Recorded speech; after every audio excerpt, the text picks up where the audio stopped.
जय श्री मन्नारायण। जय श्री कृष्णा। स्वागत है दोस्तों आप सभी का आपके चैनल जी जायसवाल यूट्यूब स्टोरी में। दोस्तों आज हम सुनेंगे वैशाख मास महात्म्य कथा अध्याय 18 के बारे में। आज इस वीडियो में हम जानेंगे शिकारी का पिछला जन्म। शिकारी ने कहा, हे ऋषि, मुझ पर आपकी कृपा है। मैं पापी और अत्यंत दुष्ट स्वभाव का हूँ। वास्तव में महापुरुष स्वभाव से दयालु और अच्छे होते हैं। मैं अधम जन्म का शिकारी हूँ। शिकारी कहाँ हूँ? ऐसा तुम्हारा दिमाग कहाँ है? मैं केवल आपके उत्कृष्ट आशीर्वाद को महत्व देता हूँ। हे धर्मनिष्ठ महोदय, मैं आपके मार्गदर्शन और निर्देश के योग्य हूँ।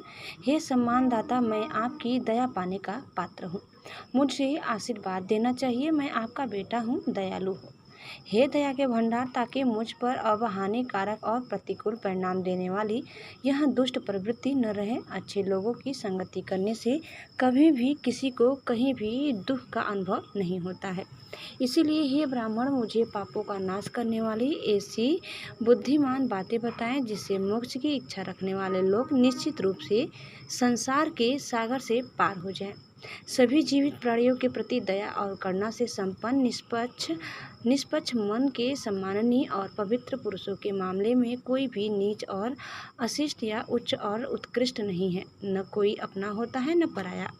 जो कोई मानसिक एकाग्रता से सोचता है और मानसिक पवित्रता के बारे में पूछता है, और जो सभी दोषों से दूषित होने पर भी पश्चाताप करता है, और सभी पवित्र संस्कारों से वंचित होने पर भी जब भी वह अपने गुरुओं से इसके बारे में पूछता है, वे तुरंत बता देते हैं। उनके लिए वह ज्ञान है जो निश्चित रूप से व्यक्ति को सांसारिक अस्तित्व से मुक्त कराता है। जिस प्रकार गंगा मनुष्यों के पापों के विनाश का कारण है, उसी प्रकार पवित्र और महान व्यक्तियों को मूर्ख और मंद बुद्धि लोगों के स्वाभाविक उद्धारक के रूप में घोषित किया जाता है। हे दयालु, अपने भक्तों पर कृपा रखने वाले, मुझे ज्ञान देने में संकोच न करो, क्योंकि मुझे सुनने की इच्छा है। मैं तुम्हें प्रणाम कर चुका हूँ और तुम्हारे संपर्क से पवित्र हो गया हूँ। शिकारी की यह बात सुनकर ऋषि को एक बार फिर मन में आश्चर्य हुआ। चिल्लाने के बाद बहुत बढ़िया, उत्कृष्ट उन्होंने इन पवित्र संस्कारों के बारे में बात की। शंख ने कहा, यदि तुम कल्याण चाहते हो तो हे शिकारी, वैशाख महीने में ये पवित्र अनुष्ठान करो। वे उत्कृष्ट हैं और विष्णु को प्रसन्न करते हैं। वे भक्तों को संसार सागर से मुक्ति दिलाते हैं। यहाँ भीषण गर्मी हम पर अत्याचार करती है। यहाँ न तो छाया और न ही पानी। इसीलिए हम किसी अन्य स्थान पर जाएंगे जहाँ बहुत छाया हो। पानी पीने के बाद मैं छांव का सहारा लूँगा। वहाँ मैं तुम्हें पापों का नाश करने वाले महिमा का वर्णन करूँगा। मैं विष्णु से संबंधित वैशाख महीने की महिमा का वर्णन करूँगा। जैसा मैंने सुना और देखा है, उसी प्रकार मैं इसका वर्णन करूँगा। ऋषि के ऐसा कहने पर शिकारी ने हाथ जोड़कर श्रद्धा से कहा, यहाँ से थोड़ी दूर पर एक उत्तम सरोवर में पानी है। वहाँ सेब के पेड़ हैं जो फलों से पूरी तरह लदे हुए हैं। हम वहाँ जाएंगे, इसमें कोई संदेह नहीं कि आप संतुष्ट होंगे। शिकारी के इस प्रकार कहने पर ऋषि उसके साथ चल दिए। वहाँ से कुछ दूर जाने पर उसे उत्तम सरोवर दिखाई दिया। यह सारस और करंडों बत्तखों से भरा हुआ था। इसे मूर्ख हंसों द्वारा सुंदर बनाया गया था। चारों ओर हंस, सारस, बत्तख, सारस आदि थे जो इसे बहुत शानदार बना रहे थे। छेद वाले बांस के सरकंडों से मधुमक्खियों की गुंजन के साथ साथ एक तेज और मधुर संगीत ध्वनि उत्पन्न होती थी। कछुओं, मगरमच्छों, मछलियों आदि के तैरते हुए यह बहुत मनमोहक था। यह एक बड़ी झील थी जिसमें लिली, नीले कमल, लाल कमल, सफ़ेद कमल आदि प्रचुर मात्रा में थे। चारों ओर कोकनाड़ा किस्म के 100 पखुंडियों वाले कमल थे जो झील को शानदार ढंग से सुशोभित कर रहे थे। पक्षियों की मधुर चहचहाहट गूंज उठी। झील ऐसी थी जो आंखों को उत्सव का आनंद देती थी। वहाँ बांस के नरकटों की बड़े बाड़े और बहुत से पेड़ किनारे की शोभा बढ़ा रहे थे। इसे बरगद, करंज, नीपा, इमली, मरगोसा, प्लच, प्रियाला, कैपक, बगुला, पुन्नाग, तुम्बारा, कपित्था, आमलक, निष्पेसाना और चंपू जैसे विभिन्न पेड़ों द्वारा सुंदर बनाया गया था। चारों ओर कई प्रकार के जानवर थे, जैसे जंगली हाथी, हिरन, सुअर, भैंस आदि। वहाँ खरगोश, शाही, नीले बैल आदि थे जो उस स्थान की शोभा बढ़ा रहे थे। वहाँ गैंडे, कस्तूरी मृग आदि, बाघ, शेर, भेड़िए, गधों को मारने वाले शानदार 8 पैरों वाले सर्प, कैमरे, हिरन आदि थे जो जंगल को चारों ओर से सुशोभित कर रहे थे। वहाँ बंदर तेजी से एक शाखा से दूसरी शाखा पर छलांग लगा रहे थे। बिल्लियों और भालुओं तथा रूरू मृगों ने उस स्थान को भयावह बना दिया था। वहाँ झिंगुरों की आवाज़ें थी, बहुत कर्कश क्रेन की आवाज़ें थी और साथ ही बाँस की सरकंडों की आवाज़ें भी थी। हवाओं के तेज झोंकों से उत्तेजित होकर पेड़ों ने बड़ी सरसराहट की आवाज़ें निकाली। प्यास से अत्यंत पीड़ित ऋषियों के बीच के बाघ ने शिकारी के बताए अनुसार महान उत्कृष्ट झील को देखा। उन्होंने इस आकर्षक झील में दोपहर का स्नान किया और एक बार फिर अपने कपड़े पहने।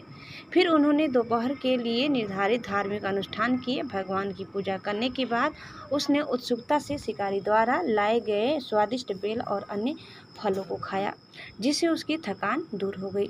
इसके बाद वह आराम से बैठ गया और धर्म में रुचि रखने वाले शिकारी से पूछा, हे धर्म में रुचि रखने वाले, अब मुझे सबसे पहले आपसे क्या कहना है। कई और अलग अलग प्रकार के कई पवित्र संस्कार हैं।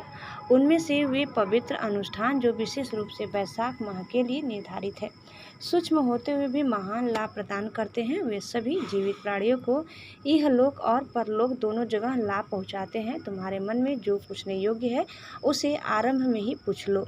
ऋषि के ऐसा कहने पर शिकारी ने हाथ जोड़कर श्रद्धा से कहा। शिकारी ने कहा, वह कौन सा कर्म था जिसके फलस्वरूप तमोगुण से परिपूर्ण शिकारी का यह जन्म मिला। इस तरह के झुकाव का कारण क्या है। मैं उस नेक दिल वाले संपर्क से कैसे आया। हे पवित्र प्रभु, यदि आप मुझे इसके योग्य समझते हैं तो अन्य बातों के समान यह भी बताइए। इस प्रकार अनुरोध करने पर शंख नामक महर्षि एक बार फिर बादल के समान राजसी स्वर में बोले। उनके कमल सदृश मुख पर मुस्कान थी। शंख ने कहा, पूर्व में आप साकला शहर में स्तंभा नाम के एक ब्राह्मण थे। आप वेदों में पारंगत थे और अत्यंत मेधावी थे। आपका जन्म श्री वत्स गोत्र में हुआ है। आपकी प्रेमिका के रूप में एक वेश्या थी। उसके साथ संगति करने के दोष के कारण तुमने अपने दैनिक संस्कारों को त्याग दिया था। आप शूद्र की तरह घर लौटे। आप अच्छे आचरण से रहित थे। तू दुष्ट था और तूने सारे पवित्र संस्कार त्याग दिए थे। आपकी कांतिमती नाम की एक ब्राह्मण पत्नी थी। उस सुंदर स्त्री ने उस वेश्या के साथ मिलकर तुम्हारी सेवा की थी। तुम एक अधर्म ब्राह्मण थे। तुम्हें प्रसन्न करने के लिए उसने तुम दोनों के पैर धोए। उसने तुम दोनों की बात मान ली। वह आप दोनों को सोने की इजाज़त देकर नीचे जमीन पर सो गई। यद्यपि उस वेश्या ने उसे रोका था, फिर भी वह अपने पवित्र कार्यकलापों में लगी रही।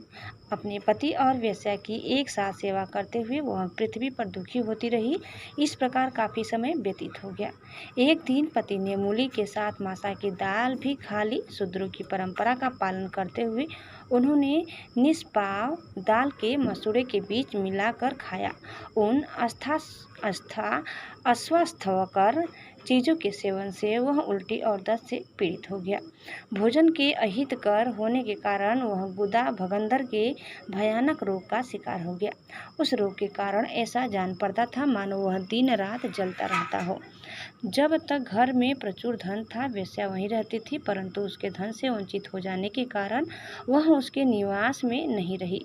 वह भयानक निर्दयी वेश्या चली गई और किसी और के साथ रहने लगी। रोग से अत्यधिक पीड़ित दर्द के कारण उसका मन व्याकुल होकर वह दयनीय स्वर में रोते हुए अपनी पत्नी से बोला, मेरी रक्षा करो हे सज्जन महिला। हालांकि मैं एक वेश्या के प्रति अपने लगाव के कारण निर्दयी थी। हे पवित्र और सुंदर महिला, मैंने अब तक आपकी कोई मदद नहीं की है। हे सज्जन महिला, वह नीच पापी जो अपनी पत्नी का सम्मान नहीं करता है, जो उसके सामने झुकती है, वह 15 जन्मों के दौरान नपुंसक बना रहेगा। हे अत्यंत भाग्यशाली महिला, मैं दिन रात सम्मानित और गुणी पुरुषों द्वारा निंदा का पात्र बनता हूँ। चूँकि मैंने तुम जैसी पतिव्रता स्त्री का अनादर किया है, अतः मुझे पापी योनि से पुनर्जन्म लेना पड़ेगा। तुम्हारे प्रति किए गए अपमान से उत्पन्न क्रोध से मैं भीतर ही भीतर जलता रहता हूँ। जब उसके पति ने ऐसा कहा तो उसने हाथ जोड़कर श्रद्धा से ये शब्द बोले, हे मेरे पति, मेरे कारण तुम्हें कोई दुख या लज्जा महसूस करने की आवश्यकता नहीं है। मैं आपके प्रति कोई क्रोध नहीं रखती। जिससे आप कहते हैं आप अपने आप में क्रोधित होते हैं। पहले किए गए पाप दुखों में बदल जाते हैं। एक पवित्र महिला या पुरुष जो इसे सहन करता है वह सबसे उत्कृष्ट है। मैं एक पापी स्त्री हूँ। यदि मुझे पिछले जन्म में किए गए पापों का फल मिलता है तो मुझे कोई पछतावा या दुख नहीं होता है। ऐसा कहकर उसने अपने पति की हर प्रकार से सहायता की। सुंदर रूप वाली वह स्त्री अपने पिता तथा अन्य संबंधियों से धन लाई। वह अपने पति को क्षीर सागर में रहने वाले भगवान विष्णु के समान मानती थी। वह दिन के साथ साथ रात में भी नियमित रूप से अपने पति का मलमूत्र धोती थी। उसने अपने नाखूनों से धीरे धीरे कीड़े बाहर निकाले। गोरे रंग की महिला को न तो रात में और न ही दिन में नींद की झपकियां मिली। वह अपने पति के दुख से दुखी और उदास होकर इस प्रकार कहने लगी, देव और पितर जो प्रसिद्ध है मेरे पति की रक्षा करे। वे मेरे पति को पापों से मुक्त करे और उन्हें बीमारी से मुक्त करे। अपने पति के स्वास्थ्य की खातिर मैं चंडिका को भैंस के दूध के साथ रक्त और मांस से मिश्रित उत्कृष्ट और अच्छी तरह से पकाया हुआ भोजन अर्पित करूंगी। मैं नेक दिल विघ्नेश यानी गणेश के लिए मोदक मिठाई तैयार करवाऊंगा। मैं शनिवार को 10 व्रत करूंगा। मैं मीठी चीजें नहीं लूंगा। मैं घी का उपयोग नहीं करूंगा और अपने शरीर पर तेल नहीं मलूंगा। निसंदेह मैं ऐसा ही रहूंगा। मेरा यह पति 100 वर्ष तक रोगों से मुक्त होकर जीवित रहे। वह सज्जन स्त्री रोज आते जाते इसी प्रकार कहती थी। तब वैशाख महीने के एक दिन शाम को देवल नाम के एक नेक दिल ऋषि अपने निवास पर आए। गर्मी के कारण वह परेशान था। उस समय तुम्हारी पत्नी ने कहा, हमारे घर वैद्य आए हैं, अतः रोग दूर हो जाएगा। मैं उसका आतिथ्य सत्कार करूंगा।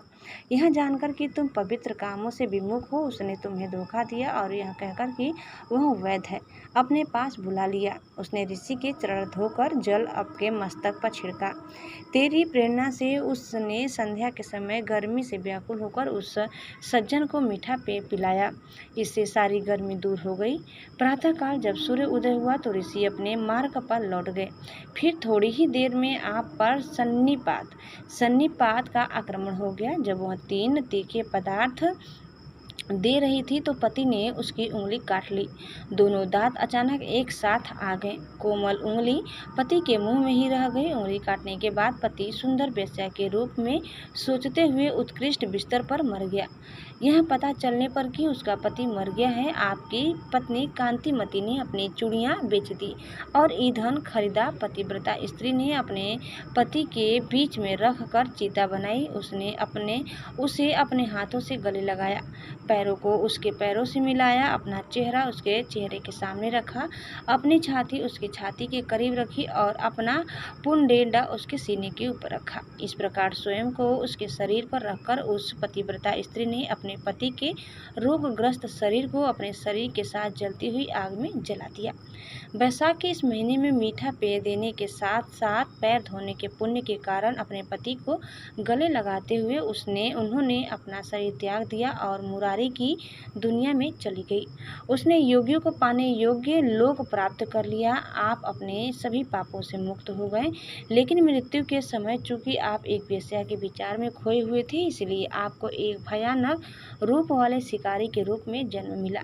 तुम्हें हिंसा में रुचि हो गई। आपने हमेशा दिल दुखाया है। हे पतिव्रता पत्नी, वैशाख के महीने में मीठे पेय के उपहार के लिए आपने अनुमति दी थी। इसलिए जब आप एक शिकारी के रूप में पैदा हुए तो आपके अंदर सभी सुखों का कारण बनने वाले पवित्र संस्कारों के बारे में पूछने की अच्छी प्रवृत्ति थी। जिस जल से ऋषि के चरण धोए गए थे उसी जल से आपने अपने मस्तक पर भी छिड़काव करवाया। यह सभी पापों के विनाश के लिए अनुकूल था। अतः अभी तुम्हें इस वन में मुझसे संपर्क करने का अवसर प्राप्त हुआ। इससे तुम्हारे पास और भी धन आदि की प्राप्ति होगी। इस प्रकार जो कुछ तूने पिछले जन्म में किया था वह सब तुझे बता दिया गया है। तुम्हारे पाप पुण्य कर्मों को मैंने दिव्य दृष्टि से देख लिया है। जो कुछ तुम सुनना चाहो मैं तुम्हें बताऊंगा, चाहे वह गुप्त ही क्यों न हो। हे अत्यंत बुद्धिमान, आपका मन शुद्ध हो गया है। आपकी जय हो।